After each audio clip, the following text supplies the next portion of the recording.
بسم الله الرحمن الرحيم وصلى الله على سيدنا محمد وعلى آله وصحبه وسلم تسليما.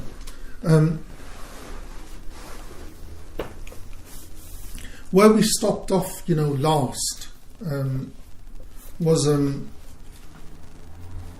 268. Yeah, 268. So just to catch up where we were, because what we did in the last session was we began in Mecca. The Hajj is of there's three types of Hajj. There's Mufrad, there's Qiran, and there's Tamattu. Yeah, do you remember all? Okay. The Qiran one is rarely done. Yeah, majority of the people that will go from this country or from anywhere will do Tamattu. Mufrad is just Hajj on its own. Yeah, Tamattu is where you combine Umrah with Hajj, but you do the Umrah first, then you do the Hajj, the obligatory Hajj. Mufrad is where you do the Fard Hajj first, and then you do the Nafil. So you arrive in Mecca, you greet the Kaaba, you begin at Hajr al-Aswad, 7 circuits, 3 running, fast pace. At the time of Hajj it's impossible to go fast pace.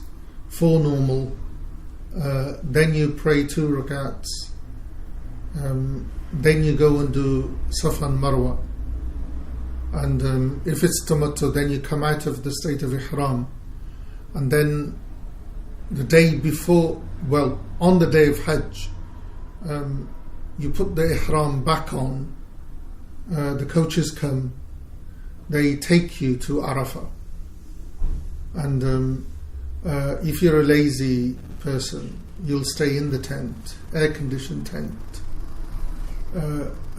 pray your prayers there, and stay there. My advice is get to the mountain in the fierce heat and experience it. Stand there all day. You pray Dhuhr and Asr together, and you literally in the presence of God. You do what you ask, what you want, and when you're sure that the sun has set, you leave Arafah, the plain of Arafah. You go to Muzdalifah. It's about half an hour's walk. It's best to walk. Don't go back to your coaches. Walk. Get there. When you get there, pray Maghrib and Isha, and then keep walking till you get where there are less people. Find a place to sleep and sleep. Get up in the morning, pick some stones. You need 21, and start walking. You arrive back in Mina, and once you stone the stone, actually you only need 7, you don't need 21. 7. Then you need to get back to Mecca. There's no transport. If you're fit, walk. Otherwise pay through the nose, because the locals make a killing. You do Tawaf al-Ifada.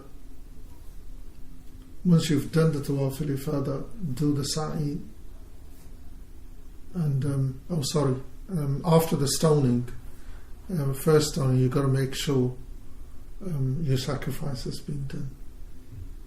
Once your sacrifice is done, then you shave your hair. You've got to make sure that it's done, which is really difficult. Because people say, yeah, I'll deal with it, but you don't know when they've actually done it. Yeah. And one of the conditions of the rite of Hajj, the rites of Hajj, is you've got to be sure that it's done. You know the green turbans here? Do you know the green turbans? No, not the Naqshbandis. Not the Naqshbandis. You know the Dawat Islami law. Pakistani Hanafi group, they wear green turbans. Oh, right. Okay. Yeah, they're really good at this. They actually organise the sacrifice there. Yeah, so once you're sure it's, they'll actually phone saying it's done. You shave, then you get to Tawaf Makkah. You do the Tawaf. Because you did the sa'i then, yeah, when you first arrived, you don't need to do the sa'i again. And you come out of ihram, go to your hotel, have a shower, go back into your cities, and that's where we left off. Yeah? Can I ask a quick question? Yes. Can you wear a cricket hat in that heat? No. You can't. No. Right. That's what we're going to cover today. Things that you can't do. I'll burn in a day like this. Hmm? I burn on a day like this. Do you? Okay. We'll cover it. If I'm out all day in it. Okay. What'll happen is that, then you stay in the tent.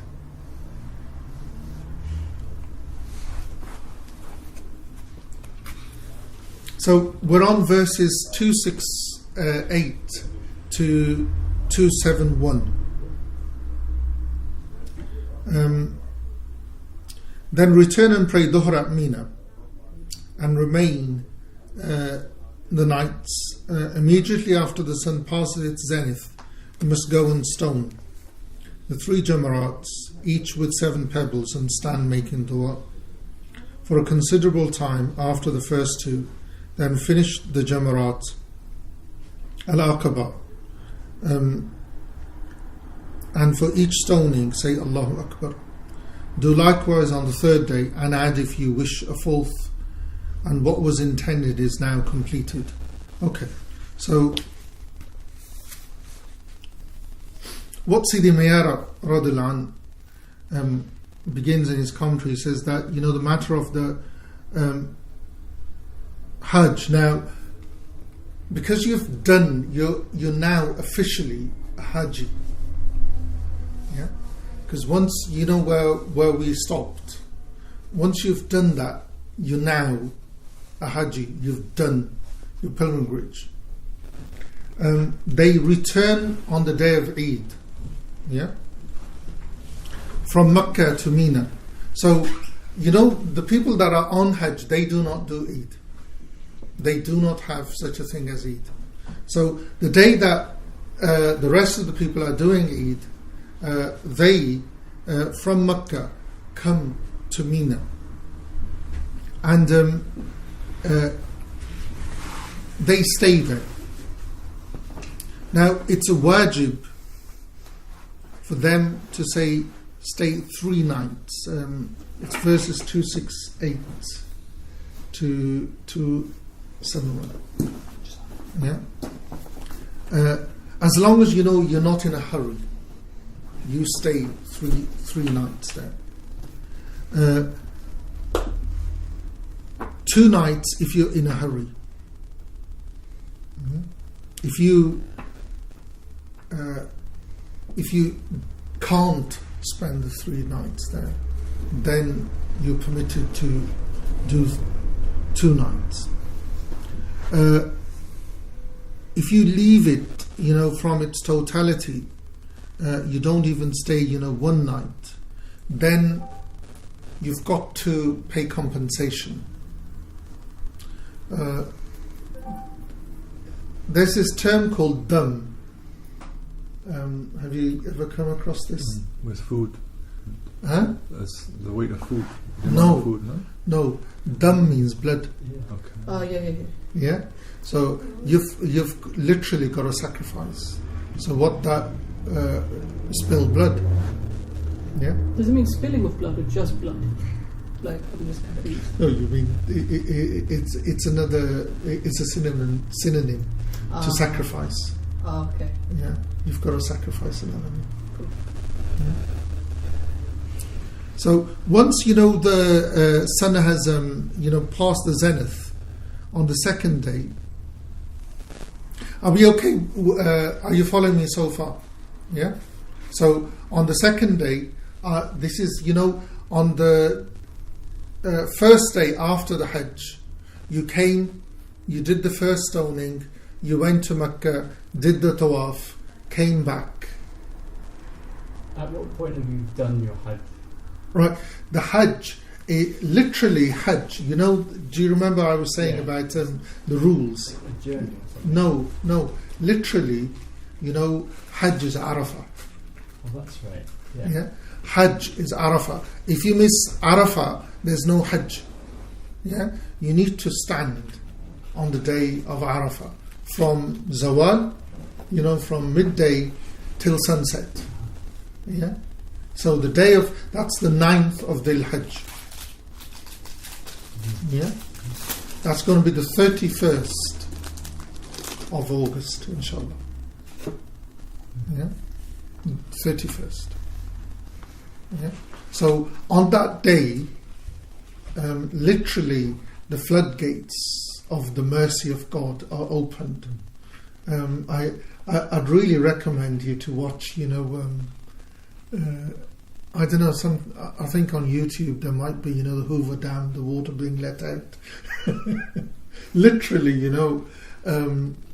the mercy that flows of God that day. It's amazing. Yeah. But once you've done that, your Hajj is complete. You have completed your Hajj. The sun sets, your Hajj is done. Right. But if you then packed up and went. If you packed up and went, and paid, sacrifice, you would still have to pay. Right. For not spending the night in Muzdalifah, not stoning. Right. Yeah. You can't make up for that. You can't make up for the Hajj, for the Arafah, no. Right. Yeah. There is a technicality, but we'll leave it. Yeah. Because the Saudis don't let you go back anyway. After. Because what you could do is go back the night if you miss the day. Okay. That was the technicality. Right, but no, they literally don't let you go back. Right. It's Pandora's box let loose once you get there. Is that a theological reason or just a political one or just a now? Yeah. It's a practical one. Okay, fair enough. Yeah. It's literally practical.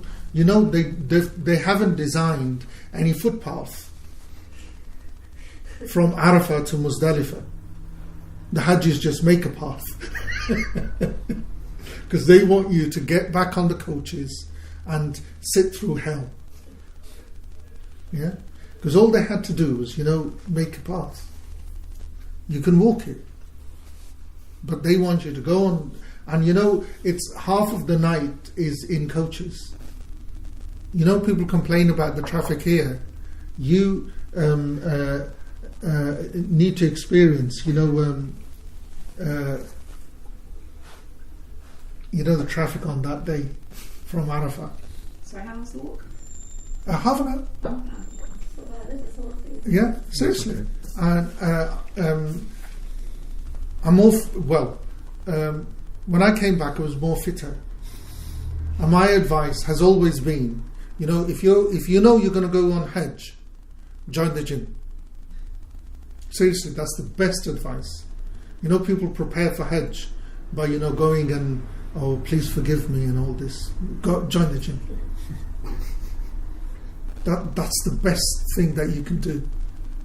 Because the thing is that if you're fit enough, you can walk from Arafah to Muzdalifah, and then because you've got to walk from Muzdalifah to Mina, and from Mina if you can walk to Mecca, and then back, sorted.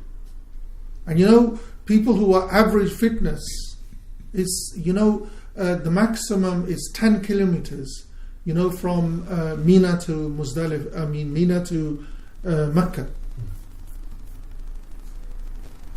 Yeah. I think it's the heat. It's not so much the walking. It's the heat. I was wondering. The thing is that, you know,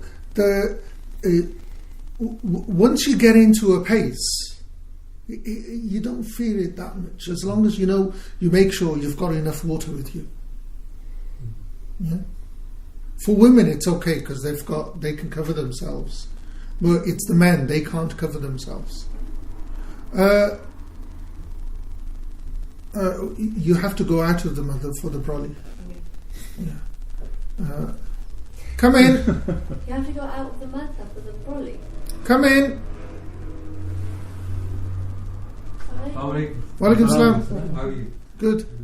Sorry to disturb you. Are we just passing by? We just thought to say salam. Walaikum salam. Because we come here a lot, so we just saw the door open. Okay. Sure. Assalamu alaikum. Salam. We'll cover it because one of the prohibitions is that you can't for men. Oh, have the umbrella. Yeah, we'll come to it. Yeah. It's strange. So we're on this.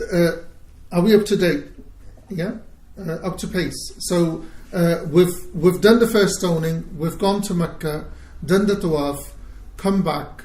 We've spent the first night in Mina. Yeah. So now is the second day. Yeah. Second day, you get up. You make your way. You make wudu and you walk before Salatul Dhuhr. And with you, there should be 21 stones. You know the stones are chickpea size. They don't have to be from Muzdalifah. It's only the first day. It's just practical. Because you know, you're coming from Muzdalifah, pick them up. Yeah. And there's enough stones there, so don't worry. There's enough. So you said that you set off before Zuhr or Duha? Dhuhr. Which I can't hear the difference, sorry. Okay. Dhuhr. Before Salatul Dhuhr. Zuhr. The Zuhr. There you go. We'll go Pakistani. Zuhr. Zuhr. There you go. Yeah. Zuhr. That's easier. Yeah. Okay. So with you, there should be 21 stones. You begin with the first. You know, historically, there used to be pillars. Who was there last? Anybody been? Okay. Amazing Scandinavian design. Best bit of engineering for the Hajj that's ever been done. Yeah, it's really well designed. The people that designed that should be given the whole contract for the Hajj. Seriously, slopes go up. They are the best in engineering. Yeah, no. Seriously, the whole mosque design, they should have designed it. But you know, the whole complex of the stoning, they're literally walls. They're not pillars anymore. So you cluster around them. No, they're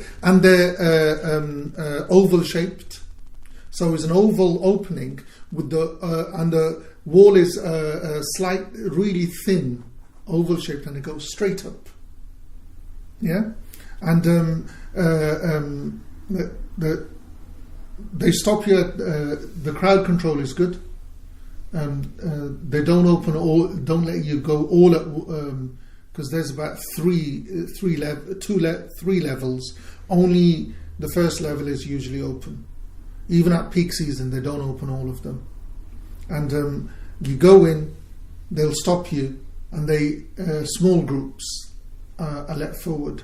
So one go, Allahu Akbar. Yeah. All 7 at once? No, right. one at a time. Right. One at a time. 7. First one, Allahu Akbar. Yeah.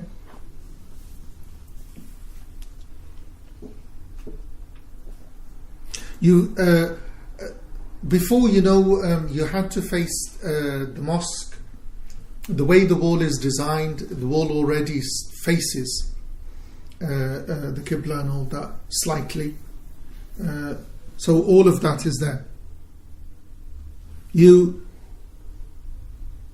do that.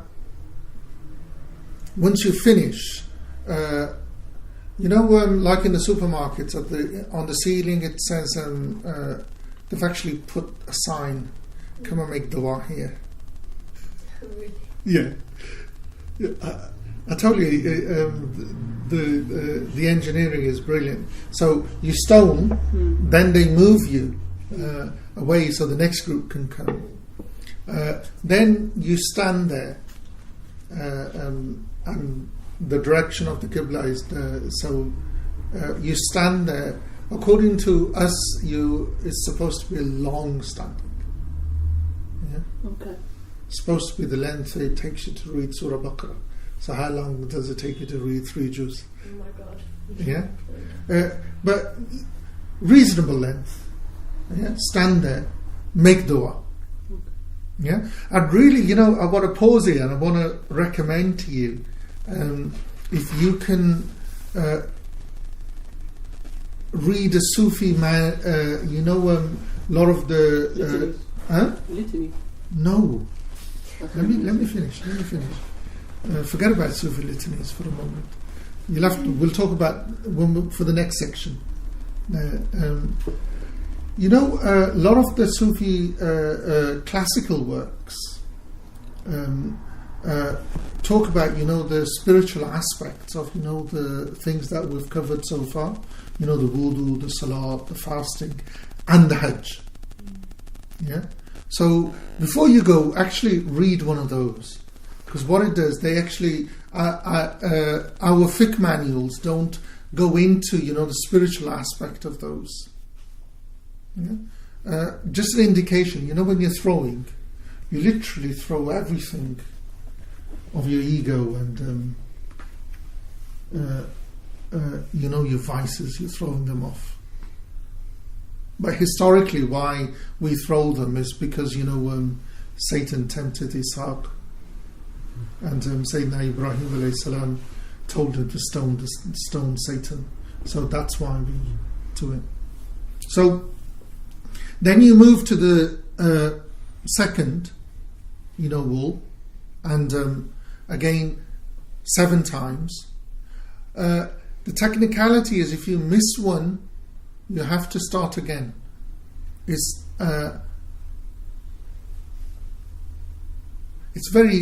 impossible now to miss, because there's a wall round it, and literally where that sister is, that's where you can't miss, can you? Oh, is that the distance? That's the distance. Oh. Because you see, the way it's designed, why the distance is there, so the stones can all fall down and they're collected. Oh. Yeah, it's really well.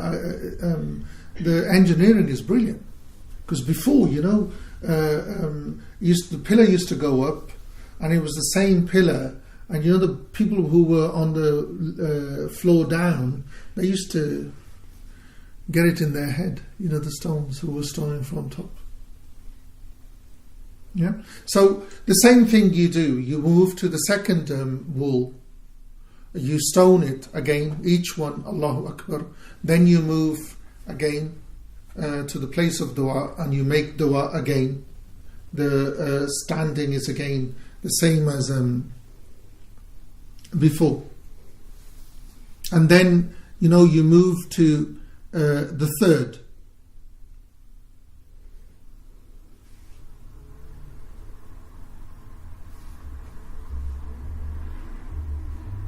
Yeah, and this happens, the second day and the third day. You repeat it. You repeat it. So you've got 3 stonings on day 2. Yeah. 3 stonings on day 3 stonings on day 2, and then 3 stonings on day 3. Yeah.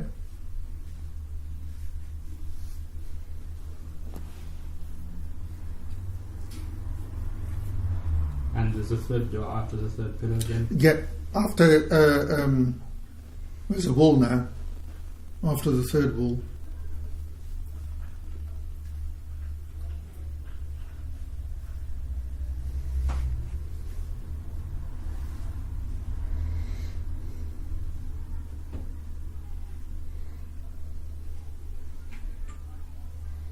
Yeah. Now, if you want to, leave at that, after the third one, you don't want to spend the fourth night,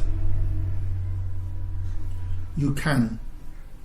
The condition is you set off, before the sun sets on the third day.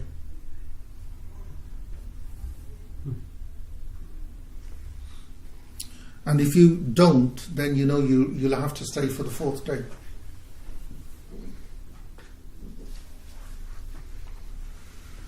Sorry, I would ask. Go on. Well, no, answer if it's worth it, but not if otherwise. When does the day begin? At Maghrib? I mean, fit-wise, the day begins at Maghrib always and in every circumstance? Or there's some ways in which the day begins at Fajr or whatever? Fiqh doesn't go into it. Okay. Right. It depends on the case. Because the thing is that when's the first prayer? Right. When's our middle prayer for us? Fajr, isn't it? Huh? Is Fajr the middle prayer for us? Is it? I'm not remembering, you can tell. Asr. Hmm? Asr. Middle prayer. Yeah. Okay. Have a go. Maghrib's Maghrib is the middle prayer. The one we fast. Our fast starts at like Duhur. Huh? Is Duhur the start? What? The first prayer? I'm thinking, because you said Maghrib is the middle, right? I didn't say anything. okay. I didn't say anything. Isn't there a hadith about guarding the middle prayer? That's Yes, Asr. guard the middle prayer. So with Asr. right, that's Sayyidah Aisha radhiyallahu ta'ala anha's understanding.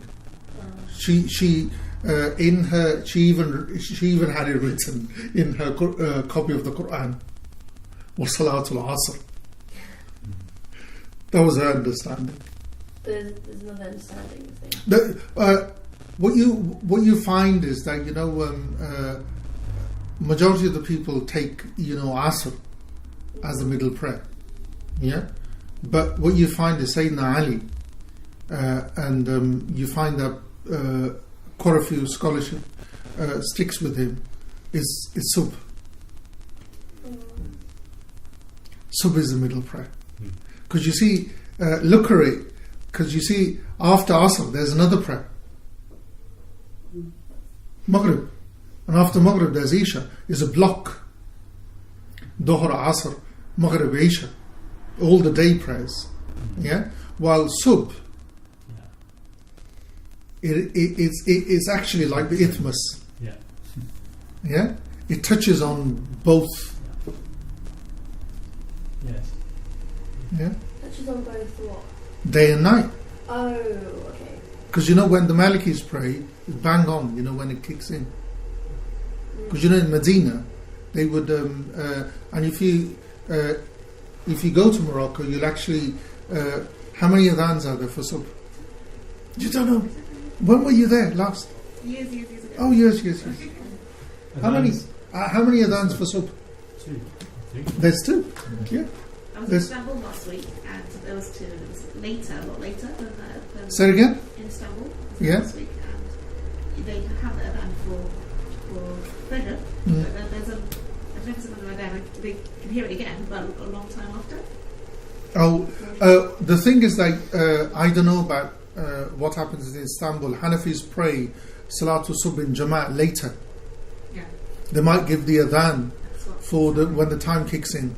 But what used to happen in Medina was that the Prophet ﷺ had one Sayyidina Bilal radhiyallahu anhu used to give it bang on when the time used to kick in, and Sayyidina Maktoum, the blind muaddin, used to give it when people used to tell him time's coming, because he needed to be told. Yeah, but what you find in Morocco, in the old Medinas, is that there's always an adhan for tahajjud. Huh? Yeah? There's always an adhan for tahajjud. So what happens is that, people are already up, and then when Fajr kicks in, Subh kicks in, the adhan is given, and you literally have 2 rakats time before the Jamaat will stand. Makes sense. And the tahajjud, it's the last third of the night? It's literally half an hour. Before subh? Yeah. Right. As long as it takes you to read 13 rakats. Okay. Yeah. So 8 and 3. So when people say get up and pray tahajjud, Yeah. they just mean get up a bit earlier for subh? Yeah. That's it. Because, okay. Yeah. Doesn't mean that So the praying of the 2 rakats before Fajr. Yeah. If Fajr has already, the adhan has already gone, Yes. then you pray those 2 rakats before you pray your actual Fajr. That doesn't count, does it? What do you mean, Jamaat or On your own. on your own? Yeah. You always have to pray those. You Before all the adhan, or no, after? you can't pray any prayer before the time is coming. The adhan is always when the time comes in. Yeah, I'm talking about in Maliki countries. They will only give the time. The adhan is always given when the time begins. Yeah, if you go to the mosque, that's a different thing.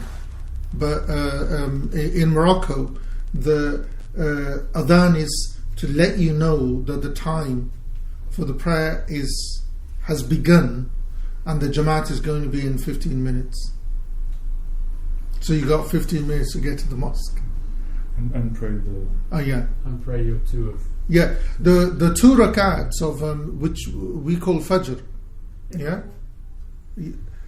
Because the Fajr is the nafil, and Subh is the fard, the wajib. It's the other way around. Yeah. And those, if you remember when we did the prayer, are the only 2 rakats that you do qada of. So if you get up late and the sun has risen, you'll pray your wajib first, and as long as Dhuhr hasn't begun, you'll pray those 2 rakats after. So if you're a lazy sod and you've missed Subh and Dhuhr has kicked in, you'll get up, pray 2 rakats of Subh, and then pray your Dhuhr. You will not pray those nafil. That's Zuhr. Yeah, Zuhr. Yeah, Zuhr. Not Dhuhr. So you wouldn't do the Fajr. No, you're getting confused between the two. So again? So the 2 rakats before Subh, which is the Fajr. Yeah. Would you make those up? Before Zuhr. Yeah, before Dhuhr. Yeah. But it's not mandatory You to would. make them up. It's not mandatory, Oh. but it's unheard of not making them up. Okay. Because they're sunnah muakkada. They're not sunnah muakkada. They're raghiba. They have their own category. They have their own category. And they're worth half of what's the world, or twice what's in the world? It's everything what's in the Something world. huge. Yeah. Everything is in the world. Is that the only one that's Rabiba? Only one. That's the Only one. Only one. 2 rakats. And that's why is the only one that we do qada of. Yeah. Is there a prohibition on praying when the sun's rising, or It's only for nafil. so? If say, actually no, it's quite straightforward, because now you've clarified that you pray your subh qada'an first and then Your nafil. the riba Yeah. after. Then that clarifies it, because the question was, okay, so you just miss it and the sun is rising. Yeah. You just pray your No, your subh anyway. it doesn't. When it comes for your wajib prayers, You pray your them. wajib prayers, it doesn't matter if it's setting, Yeah, if it's on top of your head, yeah, or if it's setting. right. There's You just no. pray them as soon as you can. You pray You them miss as it. soon as you physically can. Yeah. Yeah. Okay. Thanks. Okay. Let's get back.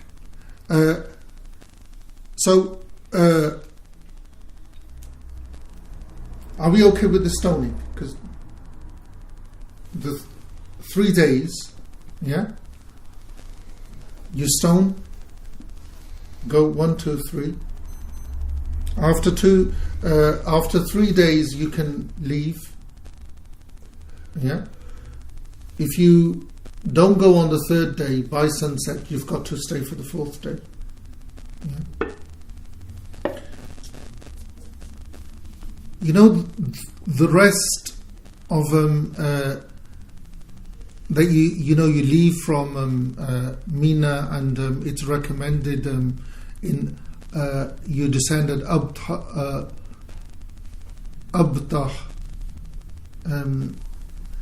We actually don't have any choice anymore, because what happens is that the coaches will come. Depends on what package you have. You'll either be if it's not an expensive one, you'll be in Azizia, which is literally you can walk from the stoning. You can actually come back and stone. Yeah.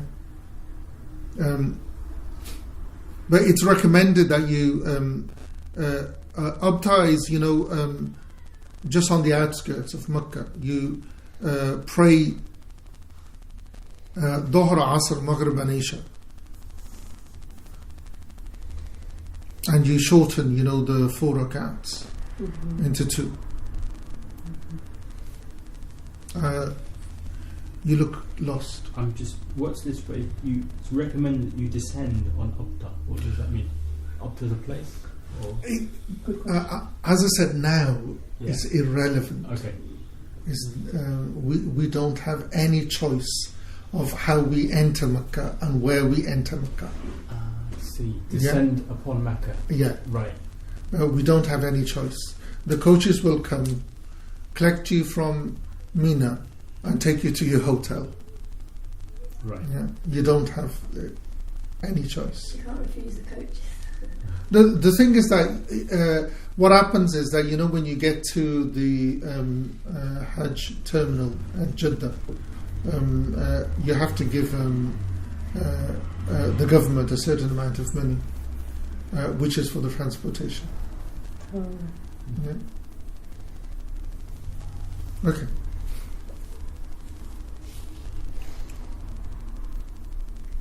Once you get to Mecca, it's recommended that you do a lot of tawaf as long as you're there, and drink a lot of zamzam and do wudu, and adhere to praying the salat in Jama', and do umrah if you did the mufrad hajj first. Any questions so far on what we've done? Because we're going to move on to the prohibitions, because the stoning is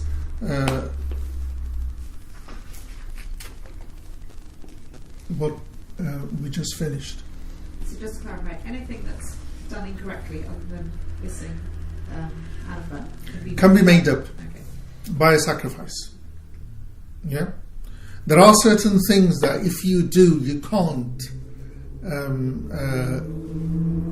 correct, which we're going to move on to now. There are certain things that if you do them, they will invalidate your Hajj. Yeah, even if you've stood on Arafah.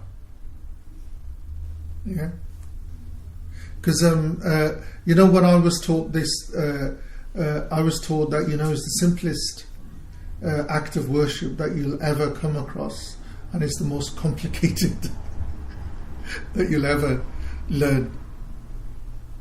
Yeah, it's literally standing at the mountain and stoning, and 7 times around the house. Yeah. But it gets complicated. Yeah, but so far, are we okay with the stoning? Yeah, so we need to get there after Zawal. We can't stone for the days that were there before Zawal. Yeah, we stone before we pray Dhuhr. We stone, then we go and pray Dhuhr. Yeah? And if we do need to leave for whatever reason, if we can't stay there at all, or if we can't stay the 3 days, we will have to compensate. Because I know some elderly people, when they go, they actually can't go and stone themselves, and they'll stay at Mina, but they can't, but someone else will go. But it means just another sacrifice on top. Yeah? Okay. Verses 272 and 273. 272 and 273. The state of Ihram prohibits hunting on land, and compensation has to be made if game is killed, but not creatures like mice or rats. Scorpions, vultures or kites, wild beasts like lions, tigers or wolves, snakes or crows and ravens, if any of these are causing harm. Okay. Now then,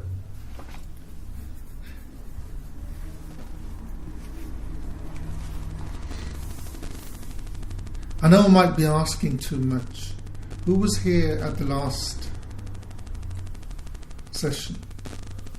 You were here. You were here. You were here. You weren't here. You, okay. So, do you remember I said that our terminology changes in Hajj?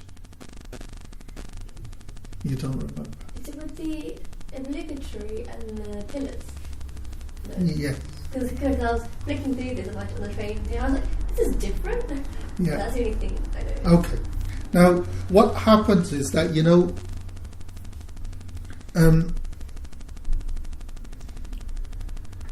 we have, a wajib,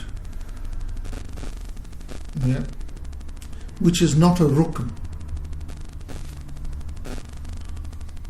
You can correct it with a sacrifice, with blood. If I just say blood, just write sacrifice. Yeah. And what we've got is that, for the Hajj, there are actions which are sought, which are, of 3 types.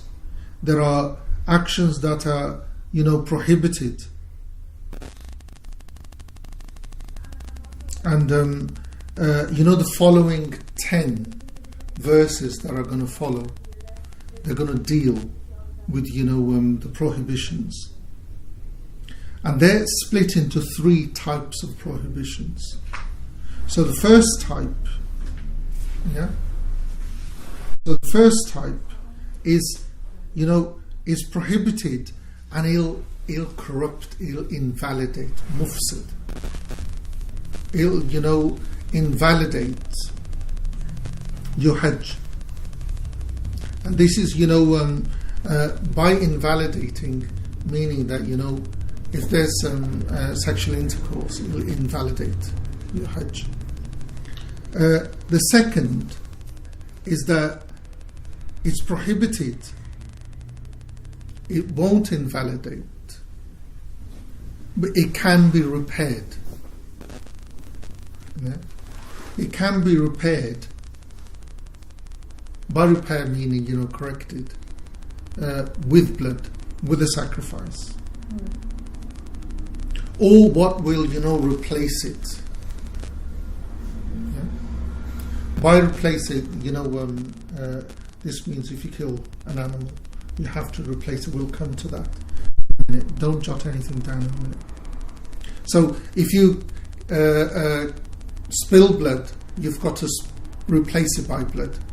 So if you kill an animal, you've got to replace it by an animal. Yeah? The third prohibition, it's not an obligation. There isn't anything, to pay for that. It's like a makruh. Oh, okay. Yeah. Okay. But it still carries A dislike. no, the word mahdhur, prohibition is still there. Because with the other 2, the three categories of prohibition, the first category will invalidate your Hajj. Yeah? So Murshid, mahdhur. Mahdhur is a synonym for haram. Right. Yeah? So we've got mahdhur first. No, mahdhur is a synonym for haram. Okay. Yeah? It's just another word for haram in Arabic. Yeah? So you got haram which doesn't spoil, haram which will invalidate, yeah, and then haram which there's nothing to compensate for. Yeah. So this category of the third category of prohibition is makruh. Are we okay so far? Okay. Now, this is like a woman walking on her own a long distance. Oh, Hajj, not here. Keep in mind that Hajj. Yeah. But a woman walking by herself, what about it on Hajj? Because of what's there, we're dealing with human beings. You've just got to be careful. Seriously, what goes on there is shocking. Really? I'm telling you, it's shocking. Yeah. I was told you even have to be careful if they go to the toilet by themselves. Forget about the toilet. During tawaf.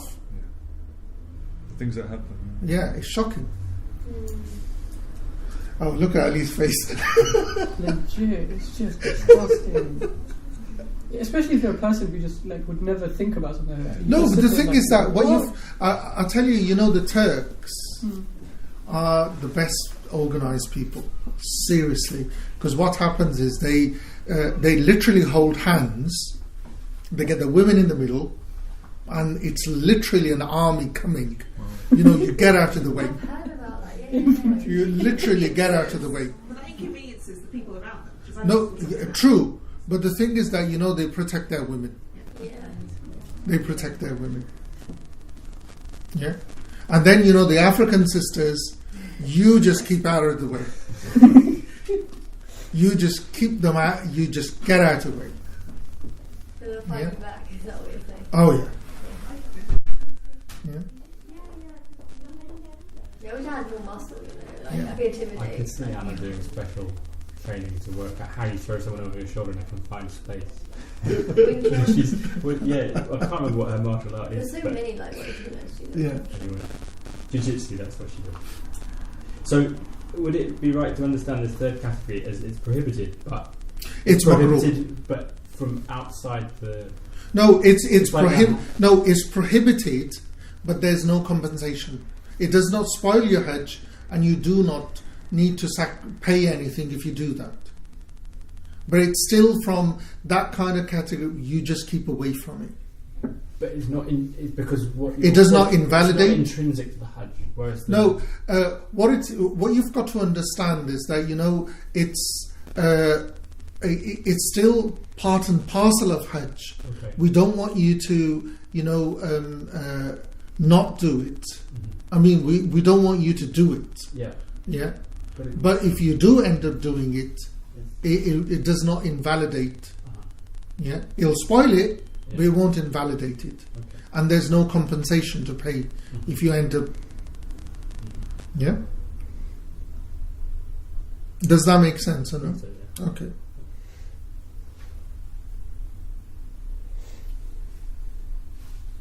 So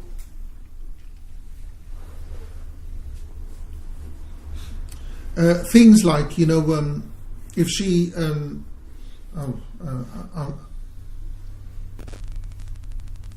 the example is that if you put the ihram on before you reach the miqat, yeah, that's us.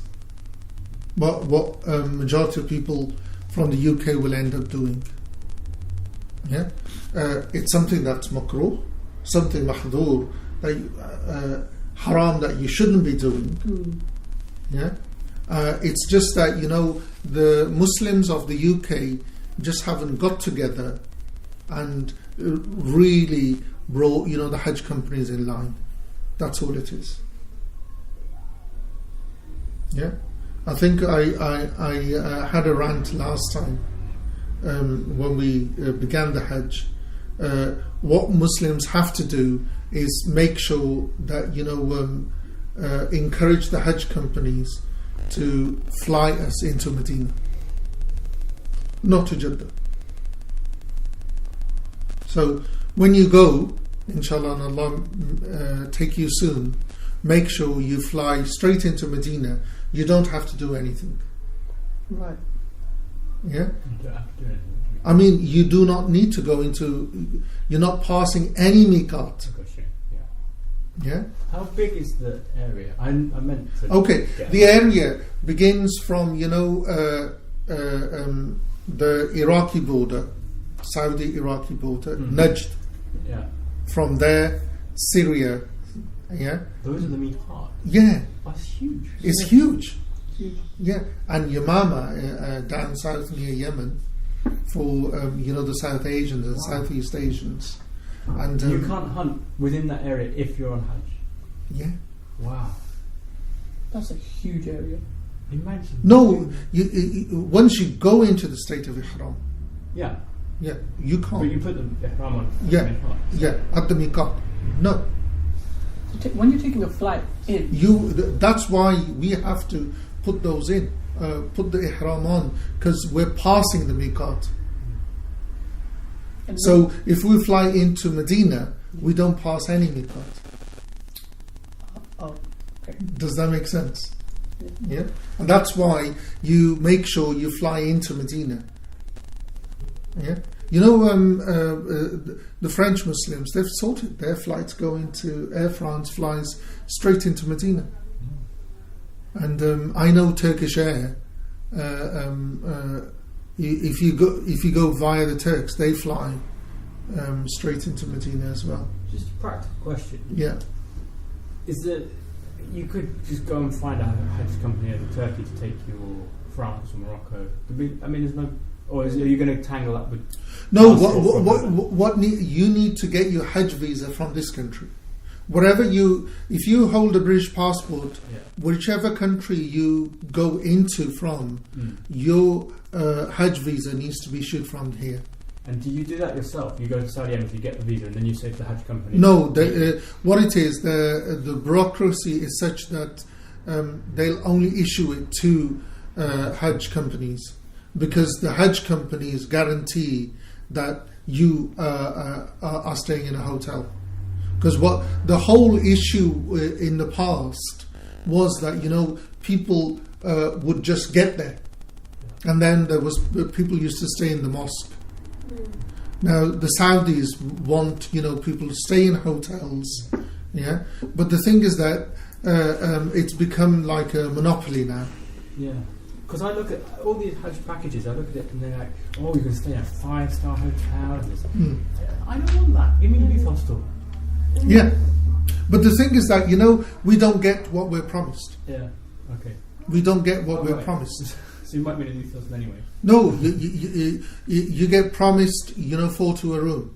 Right. Yeah. Uh-huh. There's 7 to a room. If you're going as a couple, you've paid for, for both of you to be in a room. Yeah. Yeah? No. You're going to end up in a man, and you're going to end up with a woman. Oh, you can go and meet. Yeah? But then there are reputable companies that will do it. But you pay. Yeah? But all it is that, Muslims need to get together, get the government to, because, ATOL and regulations, they need to be applied, because they're selling holiday packages. Yeah? The photo they show doesn't,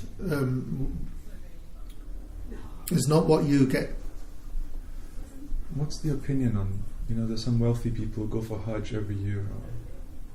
From the Maliki overall opinion, Maliki scholarship discourages it. Lot of the Khaliji ulama, from the Gulf countries, they say that once you've done your fard, then pay for someone poor. That makes more sense, exactly. Makes so much more sense. Yeah, because this tourist thing, no, it's not a holiday. Yeah, exactly. It's not a holiday. It doesn't make sense to me to do it every year. Because you don't need to go every year. And there's no... if you want to, go some other time. Go on Umrah. Yeah? Hajj is once. Yeah? The Prophet ﷺ only did one Hajj. Yeah? Sayyidina Imam Malik only did one Hajj. Really? Yeah. He did not want to die outside of Medina. That was only to fulfill the obligation. So he didn't want to die what? He did not want to die outside of Medina. That's the only time he left Medina. That's the only time we left Medina. Yeah. Inshallah. Okay. So, are we okay so far? Yes. Yeah? So, I know Sidi Miyara has given us 3 categories. Yeah? 3 categories, but you're going to end up with, 6 points that we're going to cover with those, or actually 9. Anyway, we've got 10 verses to go through. So, the first, category of which are these two what's it called prohibition, these 2 verses, yeah, which is land animals. Yeah, you can't hunt. Land. By the way, all of this now practically is academic. Yeah. We are actually not permitted to leave Mecca and Medina. Our visa only is limited to literally getting on a train. Once the trains are running, the coaches from Mecca to Medina and then back to the airport. That's what the visa permits us. It's a proper police state. The closed circuit cameras in the Haramain, face recognition, everything. It's CIA design stuff. Yeah. Okay. So, How inviting. oh, it's very inviting. Yeah. Come fly with us. Yeah. Okay. So it's haram for the one in the state of ihram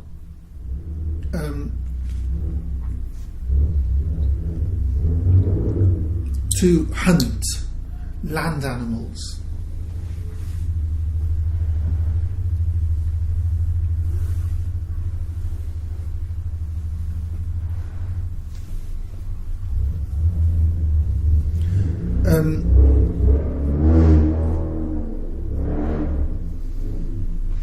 And these are, on top of, the 5 prohibitions which will come, inshallah.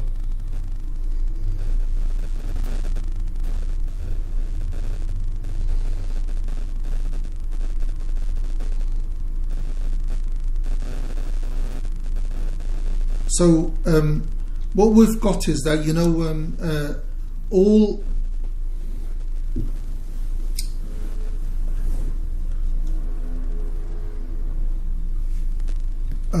the hunting of land animals, to eat their meat or not, be they wild, domesticated, owned or permitted.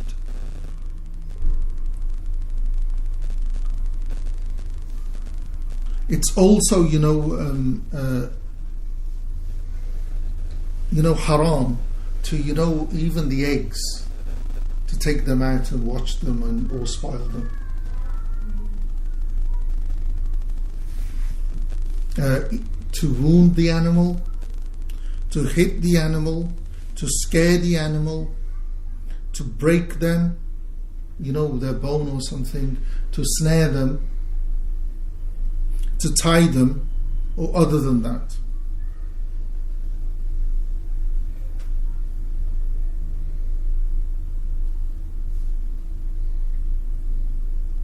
So it's prohibited, to hunt them or to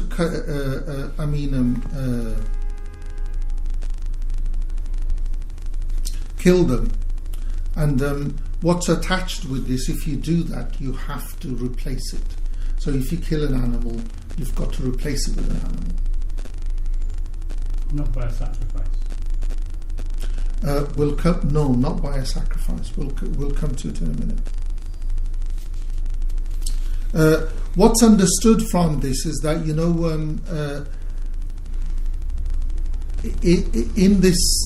in these verses, land animals are enumerated. What this means is that sea creatures are excluded. So you could hunt fish and all that. Where there, I'm listening to practically, where there would I find sea creatures? In the sea, Red Sea. Oh yeah, I'm thinking about Hajj from just Medina and Makkah, but people are coming. Red Sea. Yeah.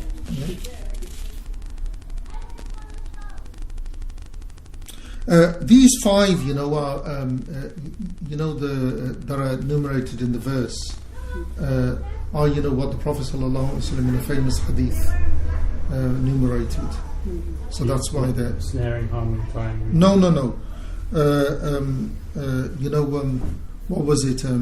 Crows, snakes, vultures, scorpions, right. Wild beasts, mice. It's in Bukhari and Muslim, this hadith.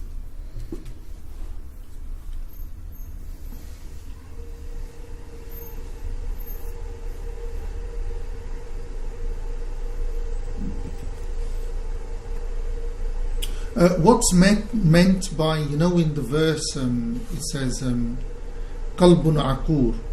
I know the translator. How is it translated? Wild beasts. In this one, it's a bit different. He's just mentioned a few. Okay. The Arabic says Qalbun Akur. Qalb is a dog, and Akur is, something that bites, like biting dogs. But what's included in this category, what's meant is, wild beasts. Yeah? Like lions, leopards, wolves. Similar to that. It says any carnivores which pose a threat. Yes. Yeah. Wait, a dog is a carnivore? Pardon? In this one it says any carnivore, including dogs, so it's a dog carnivore. No. It says Kalbun Akur. It's one Type. Yeah. No, it's a phrase in Arabic which includes wild beasts. Oh. Doesn't mean dogs. Does that make sense? No. It could include dogs. Yeah, could include dog. Wild dogs are properly. Yeah, could And ones include. you're trained to like. No. Ones not Proper included. wild dogs. Oh, but you have those dogs that like trained to attack and stuff. Like No. that. Yeah, but we're talking about wild pack dogs. But they're also carnivores because they're meat eaters. Yeah. So carnivores are generally referring to meat Yeah. eaters. Yeah. Mm-hmm.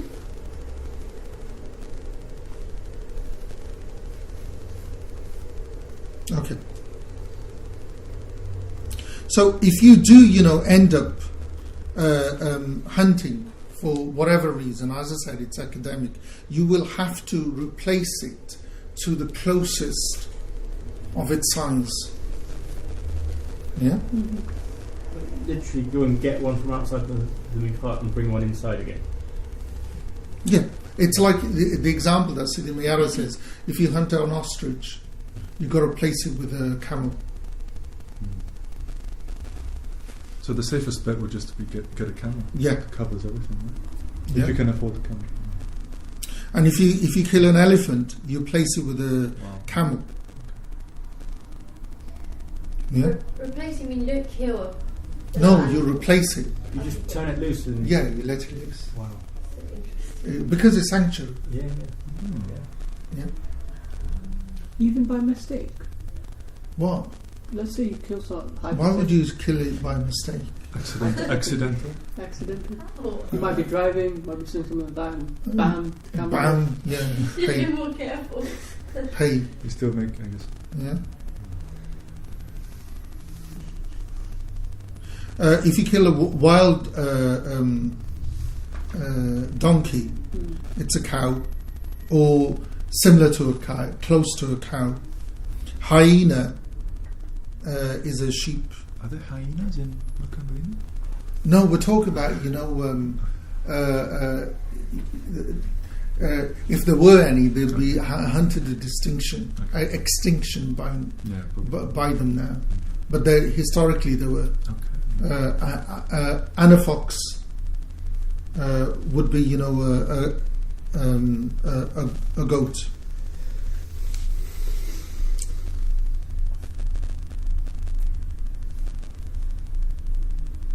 The exception to these are,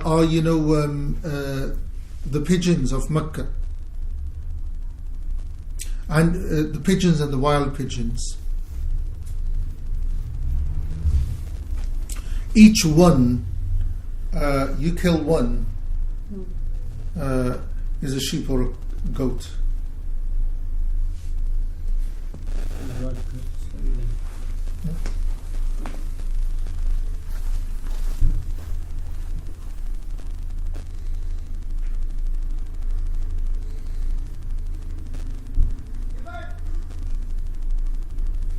If you can't, then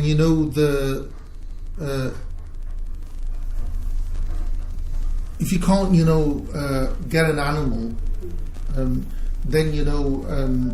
the equivalent price of what you've killed, food. To the pool. Yeah. The place where you've killed it. Sorry. So, if I've killed a fox, I haven't got a goat with me, I'm gonna, in that village where I killed the fox, give out You the price could. of a goat. Yeah, you Right. could. Yeah.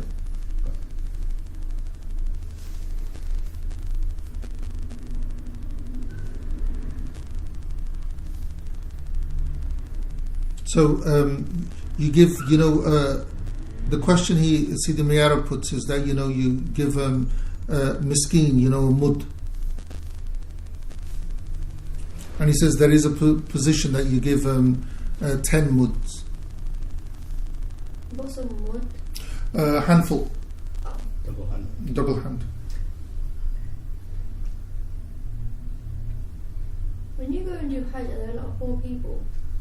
Uh, Street begging? The beggars are shipped in. Shipped in. Oh, great. Mm. Business. So, What Like does that someone who mean? takes a cut. yeah. Yeah. But I don't understand what that means. Pardon? They have pimps who are working with beggars. Yeah. They're not actually beggars. No. If you really, if you do go and you really want to help the poor, then right around Mecca, because they've cleared a lot of, the area that was around the Haram. A lot of the mountainous areas, out on the outskirts, a lot of the poor lives on the mountains. I thought because And it's just a taxi ride. It's not that. It's very easy to find the poor. Because what happens is that, historical families that settled there from the South Asian subcontinent, Central Asia, the way that the Saudis are going is they're, before, everything was subsidized for them and it was free. And now a lot of those subsidies have been reduced. So there's poverty there. Because I thought because the area is so rich that they would just take care of the poor. We have to assume. They care of their own. The Saudi, how the state functions is it looks after their own citizens. Yeah. No, their own citizens, doesn't matter who they are. Oh, okay. Saudi citizens who've got, citizens. And the Sunnis are looked after better than the Shia are. What do they do, the Shia? Are they discriminated against? Yes, they are discriminated against. And the shocking thing is that where the Shia live is, that's where their oil is. Yeah. Are there Shias there who have lived for centuries and actually in Saudi Arabia, and they're citizens of Saudi Arabia? Yeah, historic.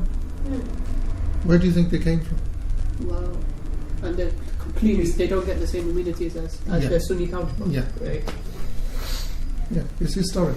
But I think it's amazing how we can't imagine the peninsula as other than Saudi Arabia. Yeah, because the thing is that, do you remember I was talking to you about Sidi Ayman? I actually remember it as well, that, it still was called the Hijaz and the Najd and all that. Now it's gone. Yeah. And once they changed it, Sidi Ayman said, I'm not going. He was the only Englishman I knew who'd gone inside the Kaaba. Yeah.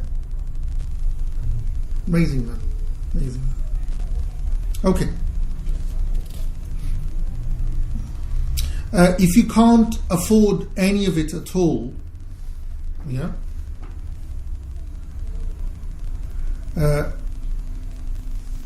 you fast.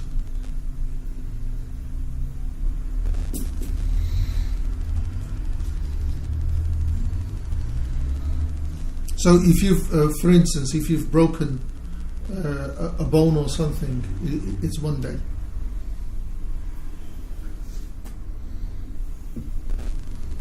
But whatever happens, it's only 10 days that you fast.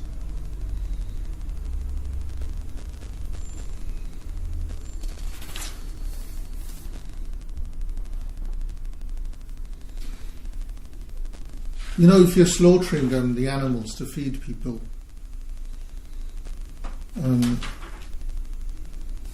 then where you've killed the animal, that's where you would feed them.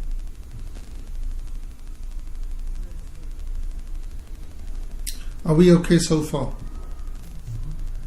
Yeah. So that was, the first prohibition. Yeah. So the second prohibition is verses 274 to 276.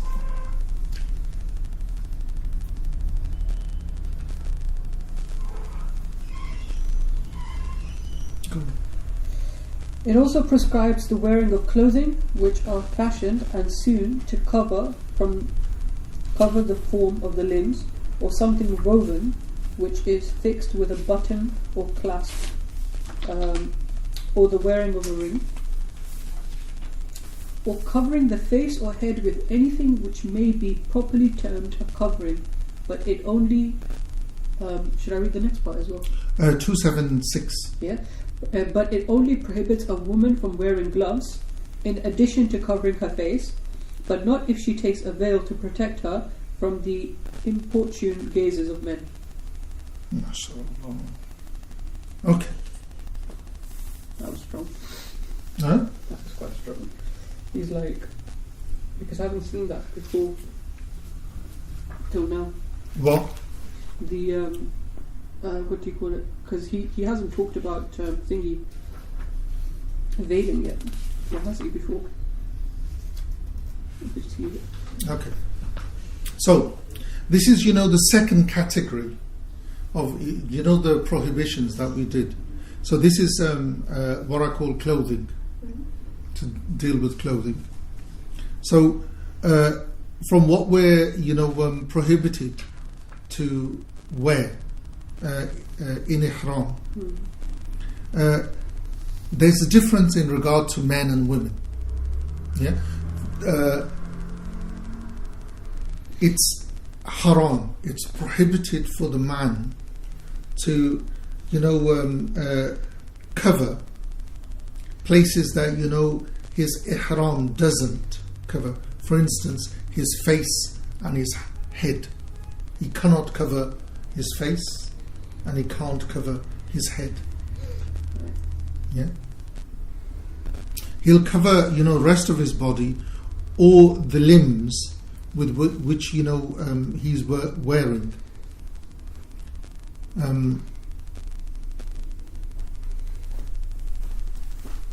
But it's haram for him to cover the face, the head with an imama. Yeah. You know what an imama is? Yeah? Turban. Yeah. With a turban or hat or a cloth or bandage or mud or other than that. Mud? Yeah. Wow. There really is no hope for me. That was his last. That's alright. Yeah, you can't put mud on your head to protect yourself from the heat. Yeah, okay. It's also haram to wear anything that envelopes the body or some of it, like a shirt. It seems like when they're describing it that the guys can't wear anything secure. Like there's no zips, no shirt, no buttons. So yeah. We'll come into it. Yeah. So no shirt. Yeah. No overcoat. No cloak or mantle. No trousers or pants. No ring, gloves, leather socks. The exception is if they can't find, any sandals, then you cut, the top of the leather socks off.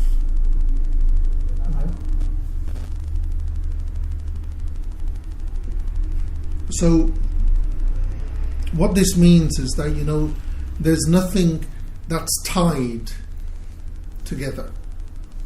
Yeah. Yeah.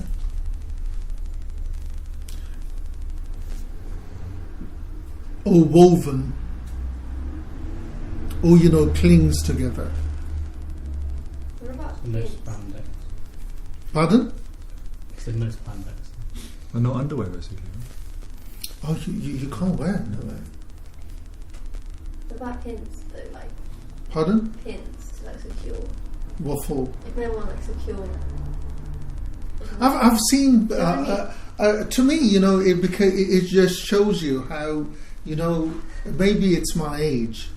I actually saw people, with giant, safety pins.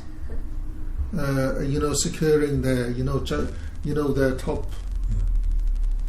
Like a chadar, you just wind it, and it stays there. So why do you need to put a pin on?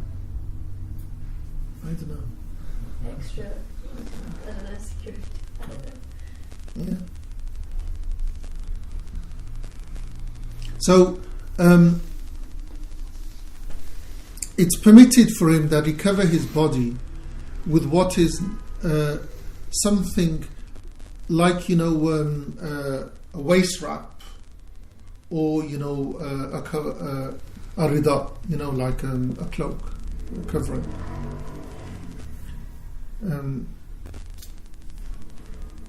Going back to the clothing thing,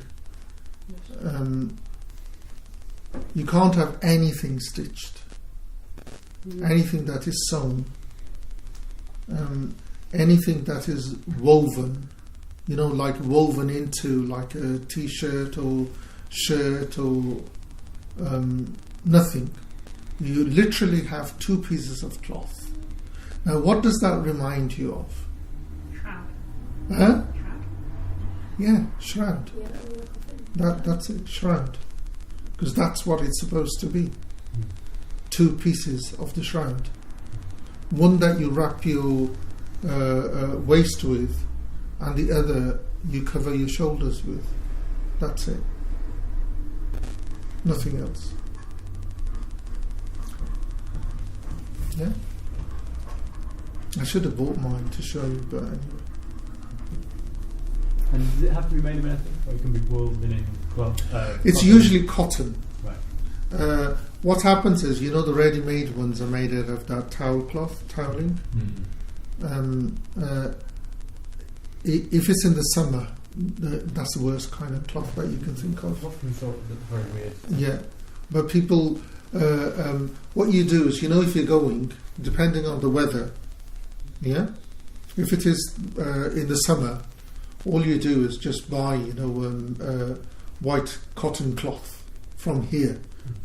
You know, the ready-made stuff costs an arm and a leg, and you know, the white cotton cloth you buy by the meter, and it's literally pounds rather than tens of pounds.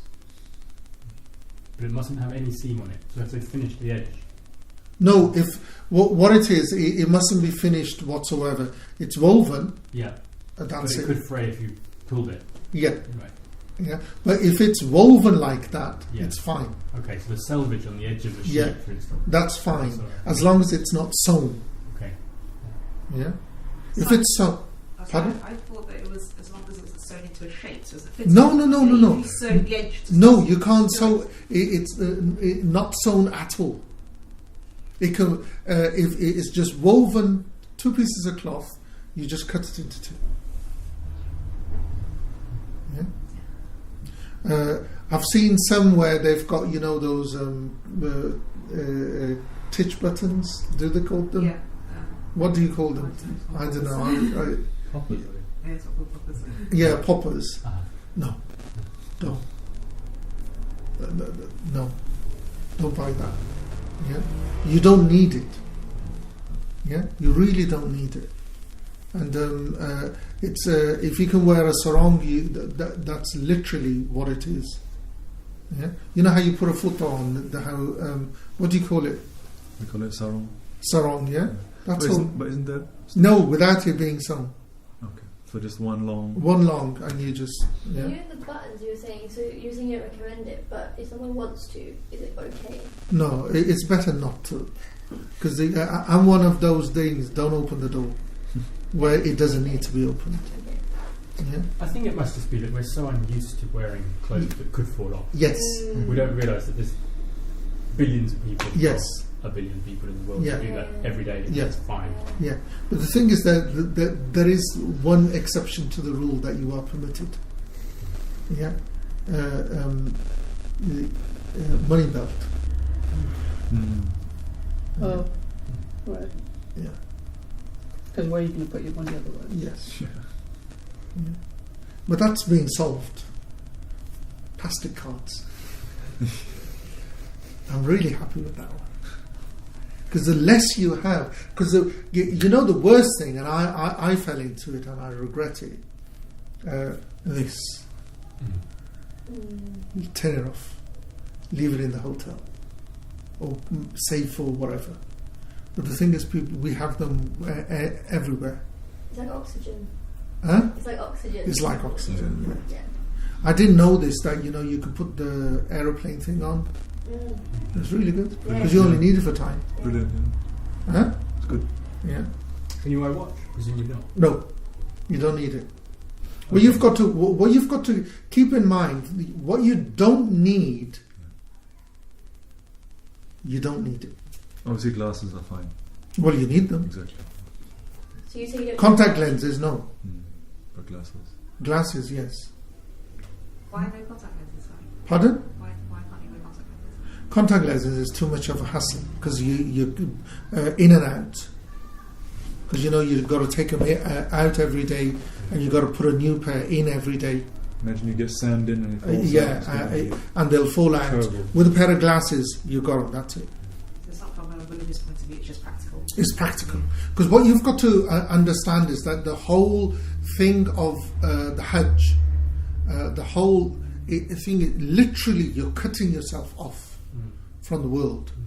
But what all the packages and what Saudi government is doing is that it's pushing it in front of our face. Commercializing it. Yeah. I can't remember. The Satanic Tower, I mentioned it last time. You see it even from Arafah. The clock tower. Yeah, I call it satanic. Check out Really? Hakim says we get an ajr for not looking at it. He says, Alhamdulillah. Alhamdulillah, they built it, we get an extra reward Good. for not looking at the clock. I'd say you get 10. Not thinking about it. Lower your gaze. Do you know Sheikh Halima from Germany? No. She says, Halima Krausen. yeah, she said back in the day the journey was difficult and it was a blessed relief to get to the Haramain. And now getting there is easy and the trial is when you get there. So it's the same difficulty, but we don't have dangerous journeys anymore. We just, and then relief when we arrive. It's just like... I would really recommend for all of you and anybody that's listening to this is there's a really good program in English by an Englishman who's passed away now. I literally met him a month before he passed away. Martin Ling, rahmatullahi alayh. Oh, Right? He did his Hajj in the 40s. yeah, he did. It's you need to watch it. He can't show you, but you need to listen to him. Yeah, Guy Eaton as well. yeah. But listen to him, and he shows you how it's changed. It's totally changed. I went first time in the 1990s, and when I went, in 2012, it's totally changed. Totally changed. For the worst. Not for the good, for the worst.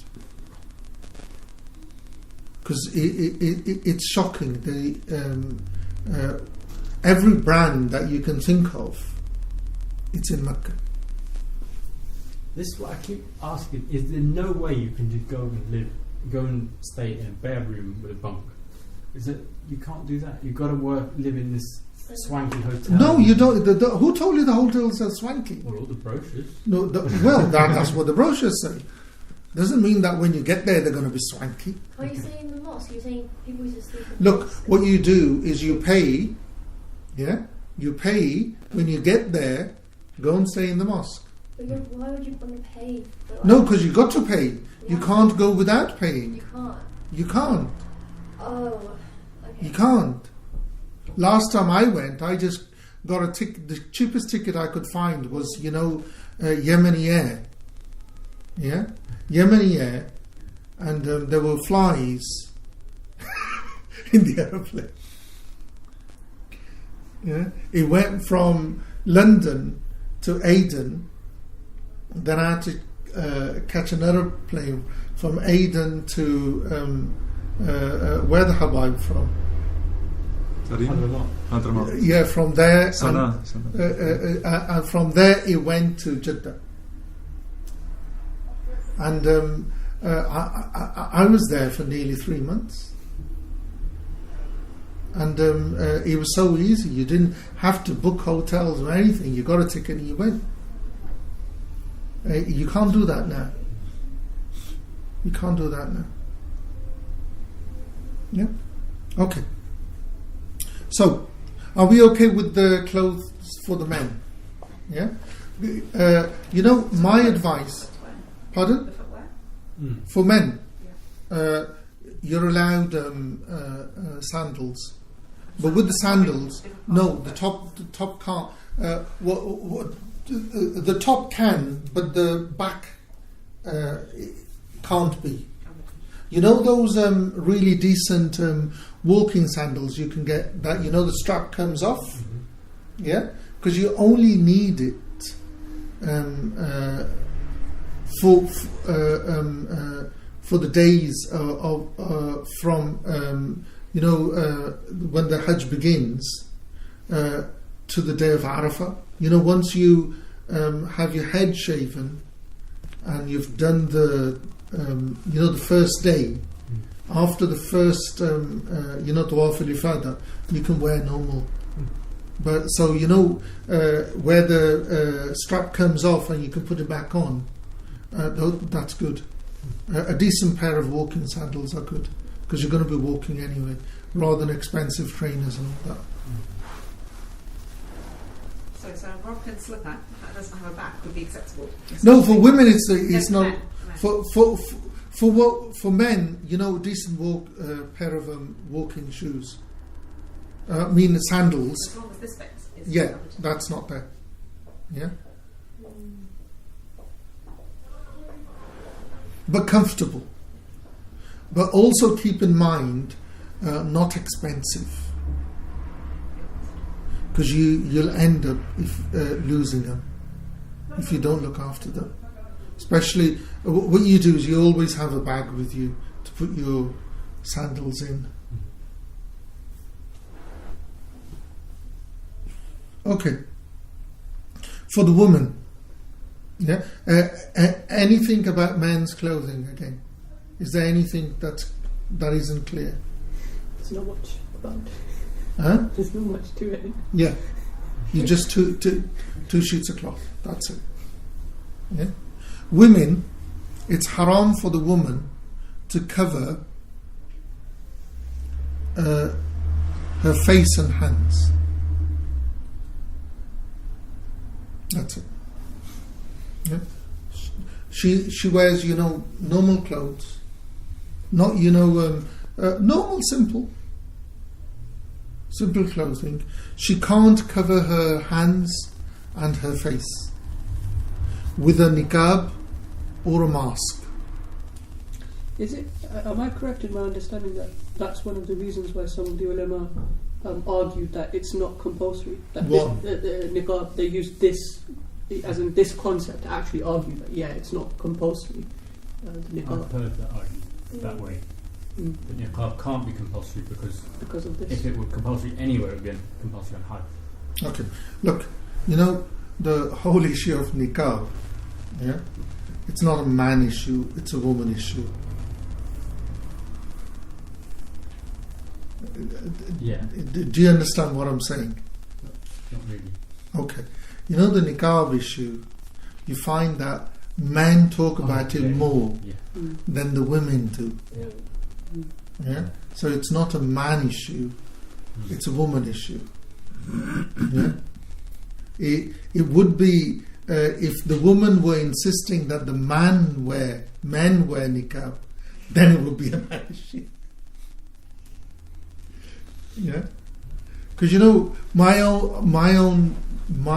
own take on it, I still haven't had no answers or no takes. Because the thing is that we really need to, scholarship does need to look at the whole issue of niqab. The whole issue of niqab is got nothing to do with women. It's a male issue. It's not a female issue. What do you mean by male issue? It's not a male issue. Because the thing is, What do you mean you said it's not a female issue? It's not a female issue. How is it a male issue?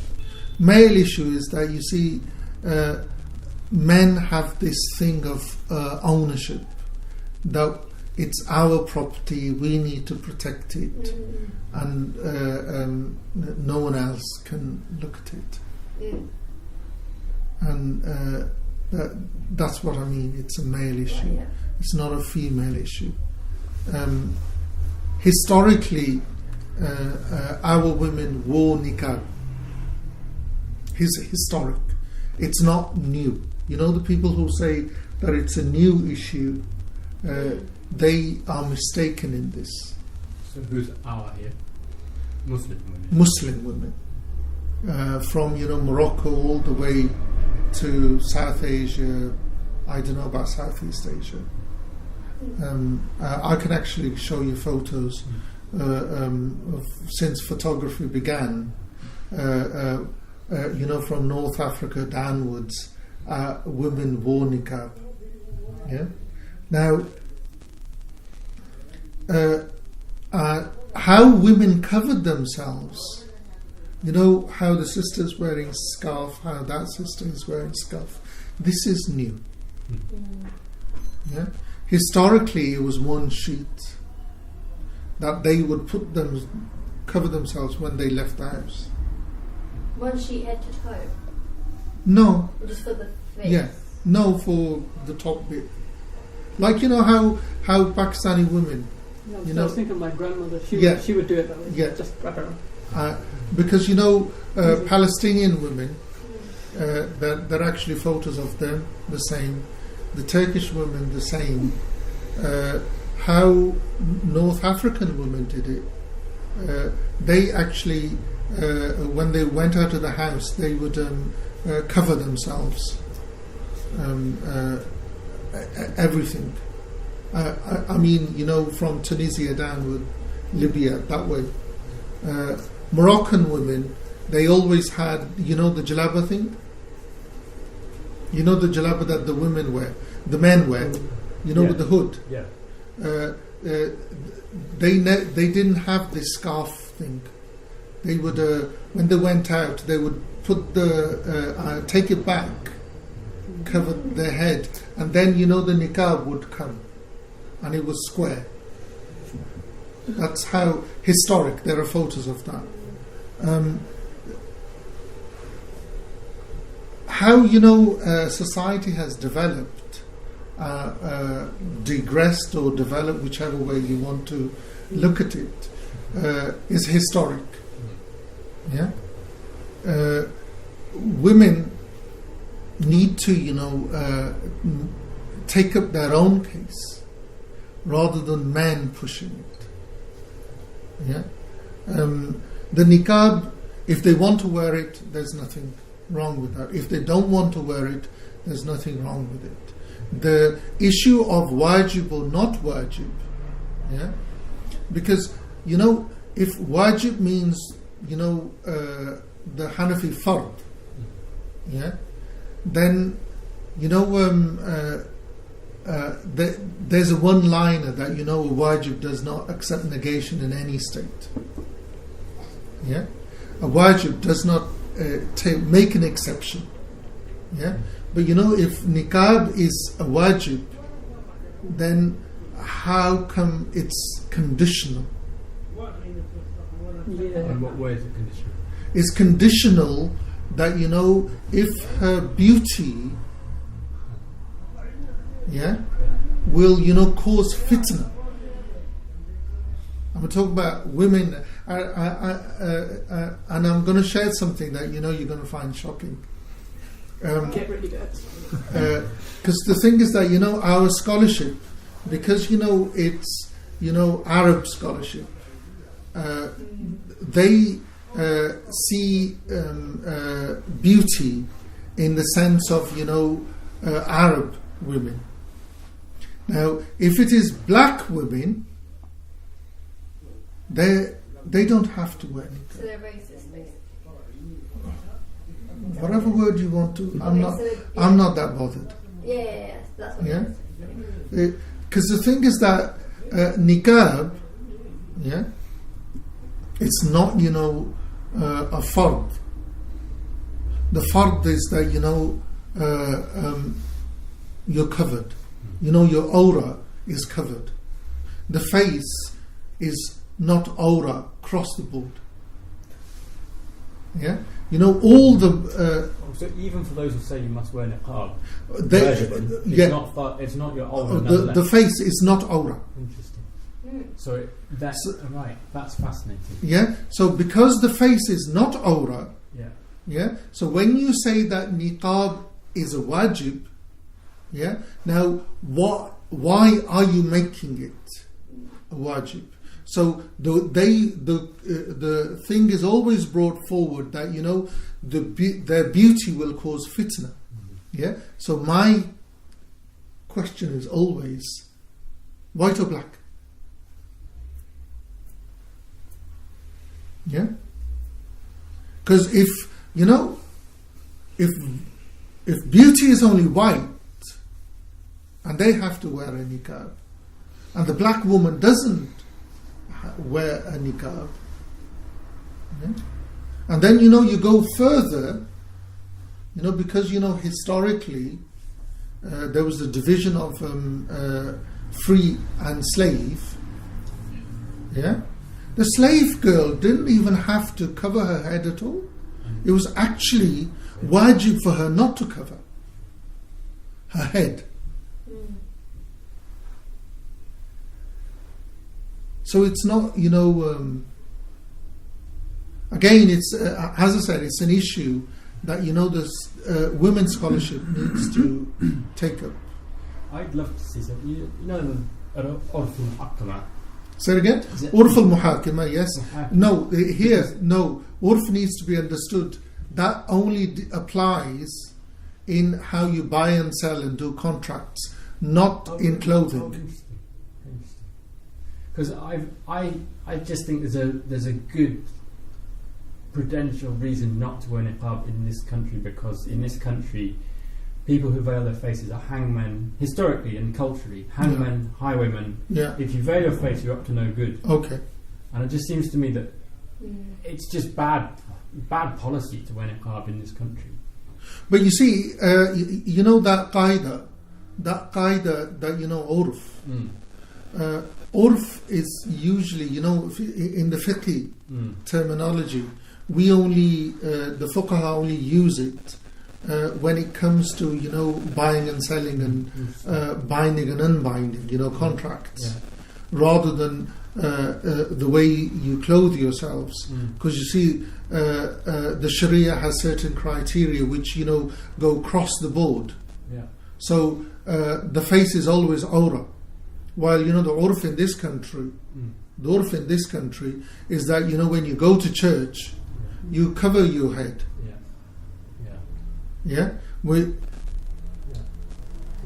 And when when you're in front of high people, you uncover your head. I mean, women, when they go to church, they cover their head, while men uncover their head. So urf here, we can't bring that into play, because it goes against our principles. But again, the correct usage of that rule is in buying and selling and binding and unbinding, rather than how you clothe yourselves. But again, as I said, that it's the whole issue of the niqab. It's a male problem. Well, it's a political problem at the moment as well. The political problem has been caused by male problem. Because you see, my own thinking and reading of the situation is that if the males hadn't had the problem, it would have not become a political problem. Yeah. Would you apply that same sort of? So I'm assuming you're saying the same for hijab as well. It's actually a male problem. What do you mean hijab? Or you don't? When you were saying niqab is a male problem, so I was assuming that you were also saying that. Yeah. No, you're missing the point. You see, the face is not awra. Oh yes. Okay. Yes. The face is not awra. I get that. Yes. Yeah. Yeah. So when the male scholarship or patriarchy within the family wants to insist that the women cover their face, yeah, and that covering of face has made it a political issue. Yeah, because the thing is that the Hanafi understanding of the niqab is exactly the same understanding of everybody else.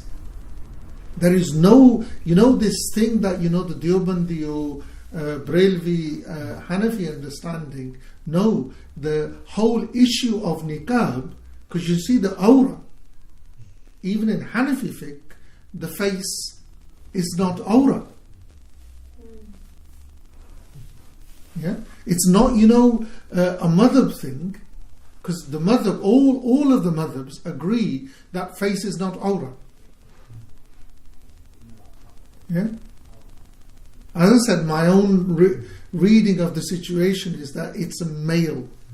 The whole issue of niqab, it's, you know, patriarchy within the family and male scholarship.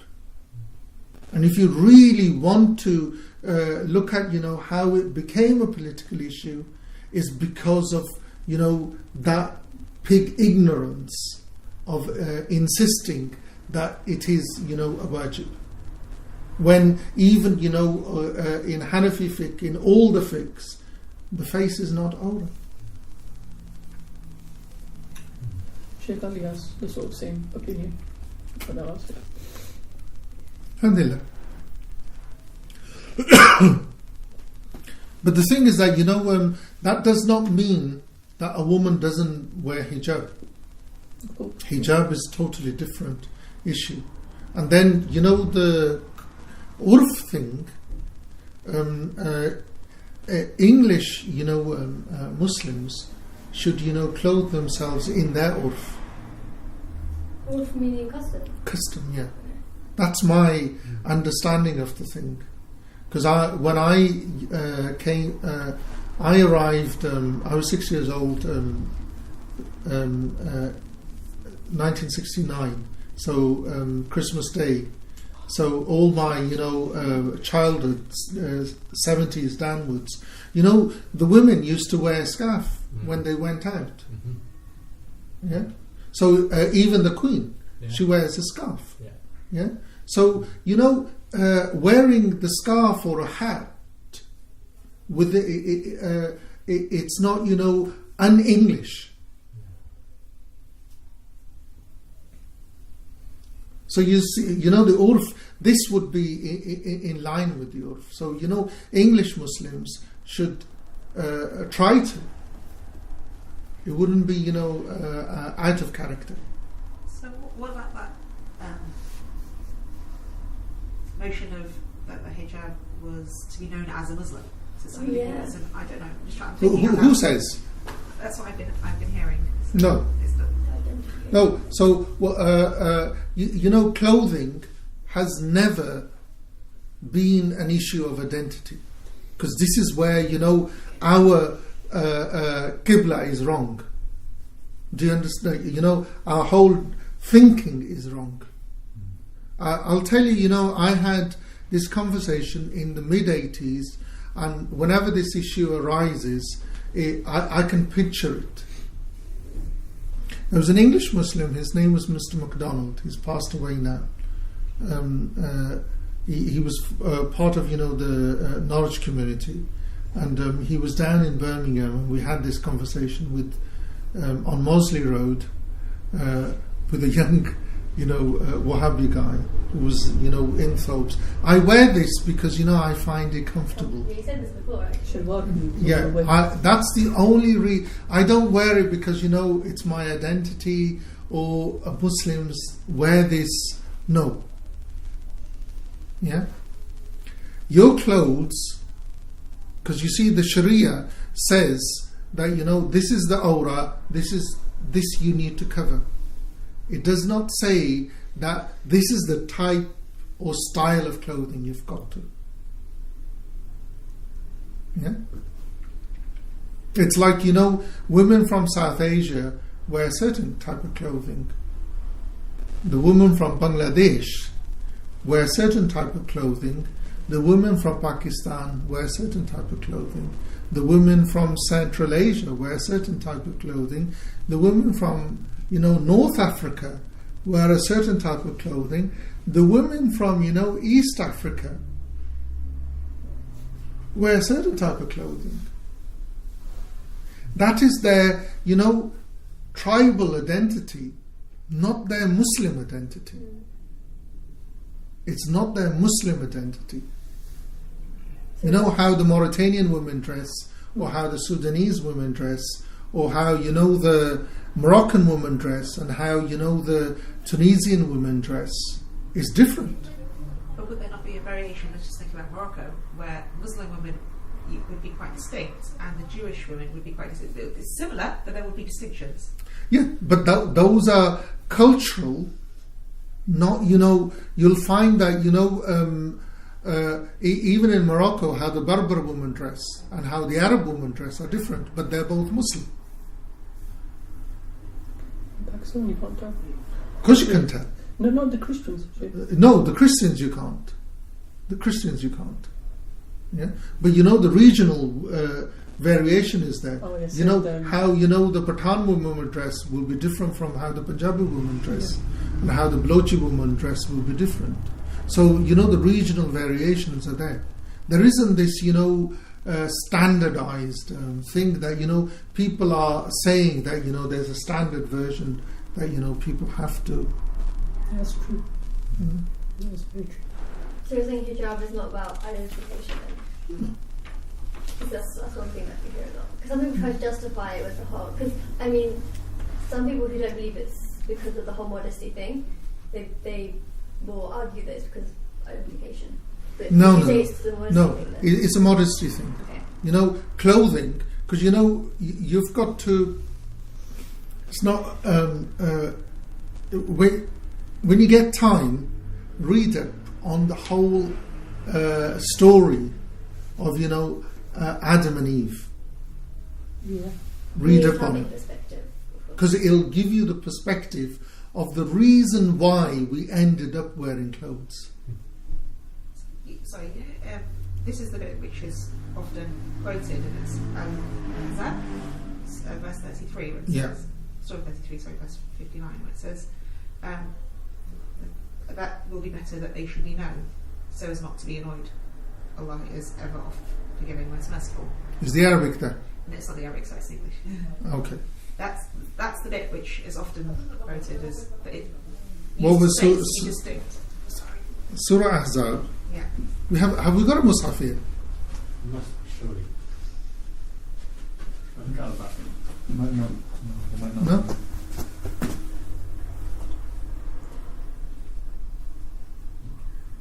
I'll go on my phone.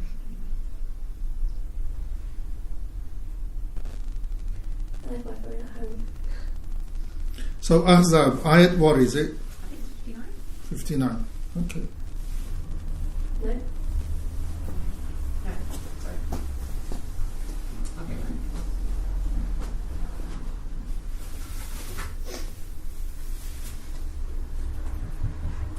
What time are we going? What time are we going? I think it's coming already. It's fine. So the verse that starts, O Prophet, tell your wives and daughters and the women. Yeah, but you see, look, this is a Medina University translation, Sahih International. Yeah? O Prophet, tell your wives and your daughters and the women of the believers to bring down over themselves part of their outer garments. That is more suitable, that they will be known and not be abused. Yeah. Yeah? Known as what? Muslims or? No, known as the wives of the Prophet. Because look, it says, it begins, Ya ayyuhan nabiyyu, kulli azwajika, say to your wives. Because it's not addressing us. Yeah? And daughters and women. Yeah. Believers. Yeah. But the thing is, where does it begin?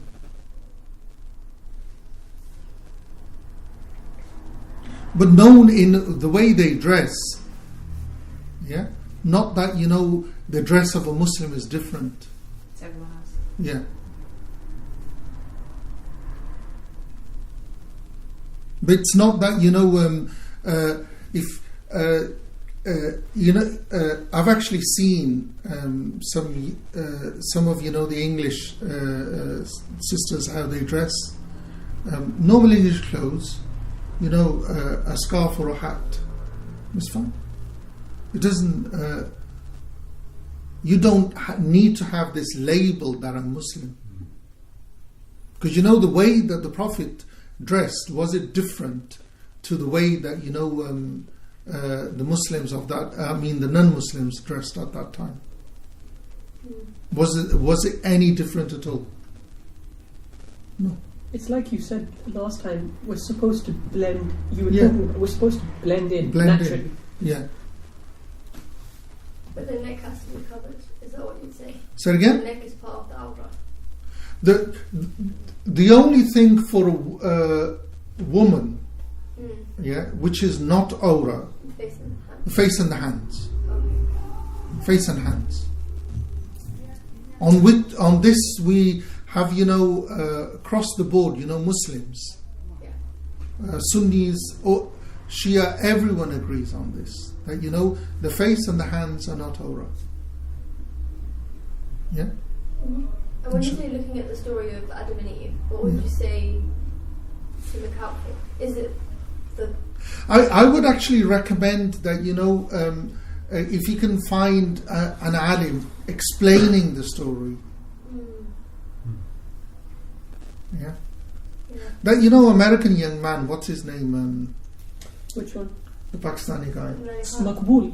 No. Is it Not Maliki? Numan Ali Khan, is it? Huh? Hamza? It's not Numan Ali Khan. Yeah, Noman Ali Khan. Listen to him. Okay, yeah. Listen to He him. does really good tafsirs on the No. Because you see, listen to his. Listen to him explaining it. Oh yeah, he did a series on shame and he talked about Adam, Adam and Eve. yes, about the clothing. Yeah.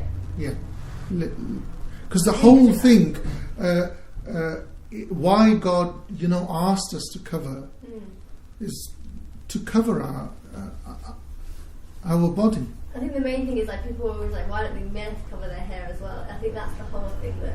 No, because the aura is different. Yeah. The aura is different. As I said, that if we could get women Muslim scholarship, to talk about this, why the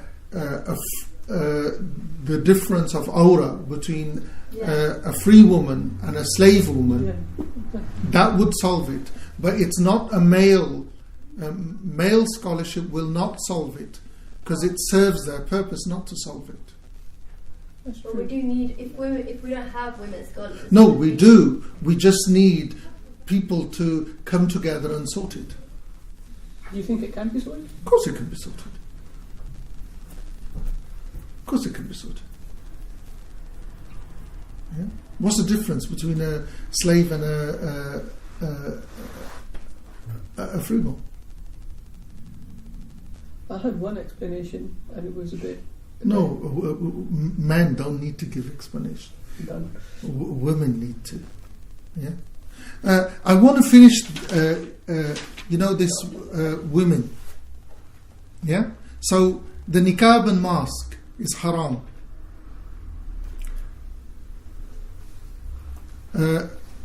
She doesn't cover her hands with gloves. She doesn't,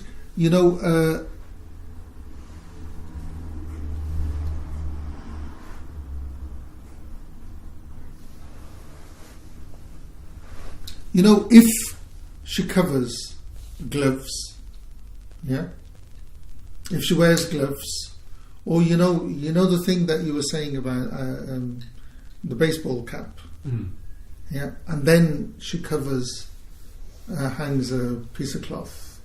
That's a woman now. She'll have to pay fidya. She'll have to pay for it.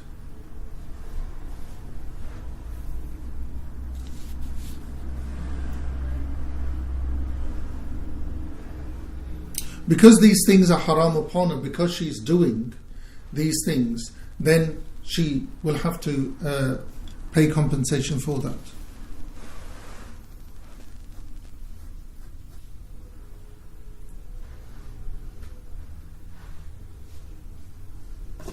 If she does these out of choice, or she's forced into it, again it's there isn't a where she doesn't have a choice, it's not a sin, but where she does have a choice and she does it, it's a sin. Right. So she pays fidya in both cases. Yeah. As to fidya, we'll cover that right at the end of today's session, inshallah.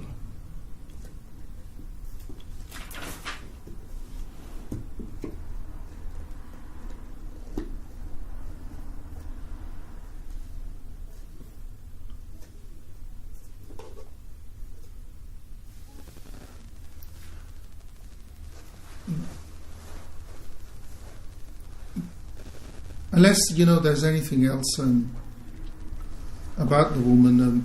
There isn't the only thing that's haram for the woman. It's her hand and face to cover. Perfume for both sexes? We will cover that. Oh, okay. We will cover that. Coming up next. Actually, that is next, but again, it's we will cover it. Yeah. On clothes, again, I'm not. It's how we dress is our choice. Is our own choice, and again, when the woman on Hajj, if she covers wears the gloves or puts a veil, there it's out of choice, and she would have to pay compensation for it. Inshallah. Any questions on what we've done so far? No? So we'll break for Dhuhr, and how long you want? Can we do lunch as well? Just with it? Yeah. Standard half hour like usual.